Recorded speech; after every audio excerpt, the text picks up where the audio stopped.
उद्देश्य ही कल्प वृक्ष होता है। मनुष्य कल्पनाशील होता है और वह घर इसीलिए बनाता है कि यह घर हमारा कल्प वृक्ष के समान हो। घर जब वास्तु अनुकूल होता है तो वह कल्प वृक्ष हो जाता है, और जब घर वास्तु दोष से युक्त होता है तो वह नर्क बन जाता है। आइए आज इसी कड़ी में जानने का प्रयास करते हैं कि घर का वह कौन सा कमरा है जिसके छत पर सोने से हजारों बीमारियां आ जाती हैं, हजारों तरह की परेशानियां आ जाती हैं। क्या ऐसा संभव है? हाँ है। हम इसका आज आपको वैज्ञानिक तथ्य देंगे, वैज्ञानिक आधार देंगे कि ऐसा होता है। दुर्गा सप्तशती में वर्णन है कि मंत्र के प्रभाव से मारन, मोहन और उच्चाटन तीनों सिद्ध हो जाते हैं। उसी तरह वास्तुशास्त्र में वर्णन है कि यदि आप वास्तु दोष युक्त मकान में रहते हैं तो आपकी आयु क्षीण हो जाती है, आप अल्पायु हो जाते हैं, दुर्भाग्य समझ आता है और नाना प्रकार के संकटों से आपको रूबरू होना पड़ता है। मैंने इस संदर्भ में कई वीडियो बनाया है वास्तुशास्त्र का। आप मेरे चैनल को यदि सब्सक्राइब करते हैं तो आपको दिव्य ज्ञान की अलौकिक अनुभूतियां मिलती रहेंगी।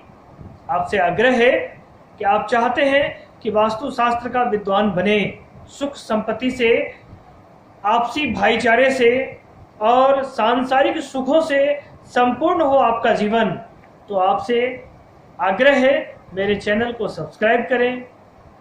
वीडियो पसंद आता है तो लाइक कर दें और आपके सगे संबंधी, कर कुटुंब, आपके शुभचिंतक जिन्हें इस वीडियो की ज़रूरत हो, कृपा करके वहां तक शेयर कर दें।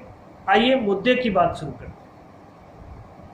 आज का मुद्दा है कि घर का वह कौन सा कमरा है जिसके छत पर सोने से हजारों तरह की बीमारियां शुरू हो जाती हैं, हम अल्पायु हो जाते हैं और जीवन का सारा सुख समाप्त हो जाता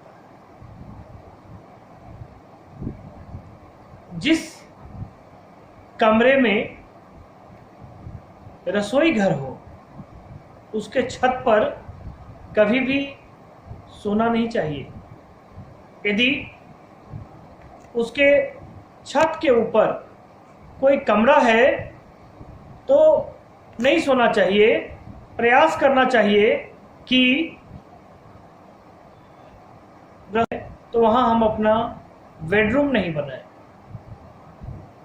आप देखते होंगे कि जब चूल्हा जलता है,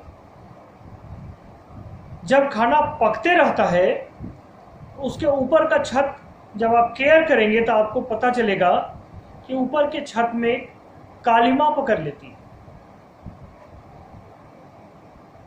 कोई भी कहीं भी अग्नि यदि प्रज्वलित है, वहां आप यदि हाथ देते हैं ऊपर में तो आपको काफी गर्माहट महसूस हो। जब खाना कम समय में पक जाता है तो जहां प्रतिदिन सुबह शाम चूल्हा जलेगा, वह स्थान, वायुमंडल भी वहां का गर्म हो जाता है। और जब आप वहां अपना शयन कक्ष बनाएंगे तो धीरे धीरे आपका इम्यून सिस्टम कमजोर हो जाएगा, रोध प्रतिरोधक क्षमता का अभाव हो जाता है, शरीर बीमारियों का घर हो जाता है। कई तरह की बीमारियां आने लगती हैं और जीवन क्षीण हो जाता है। अल्प आयु में ही वहां सोने वाला व्यक्ति काल कवलित हो जाता है और जीवन की लीला समाप्त हो जाती है। इस रहस्य से पर्दा उठाना जरूरी था।